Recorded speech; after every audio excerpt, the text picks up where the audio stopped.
53 år og er enlig mor til en masse unger. Og jeg bor over på Sjælland i noget, der hedder Haslev. Jeg er rygmarvsskadet og har været det siden 88. Og jeg er et meget aktivt menneske. Det gør mig glad at være ude i naturen. Det gør mig glad at få lov at røre mig.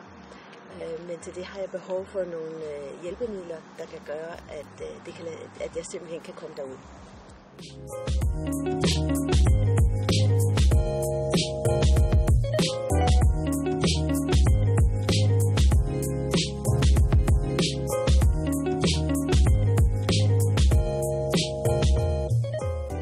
Hvis jeg nu skulle vælge 3 ting, som skulle fortælle, hvorfor jeg lige netop er forelsket mig i Iconstolen, så er det først og fremmest, at der har en støddæmper, som gør, at når jeg kører ud over en kant eller en bump eller et eller andet, så giver den efter.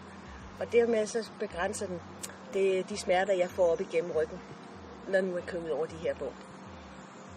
Men det bedste ved det er faktisk, at det stopper ikke fremdriften, som man normalt øvelse ville tænke sig, den gjorde, men fortsætter i den samme hastighed. Så det er super, super godt.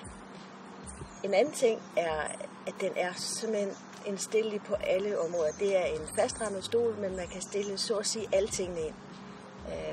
Man kan rykke på sædet, man kan rykke på ryglænen, man kan rykke på vores forgafler.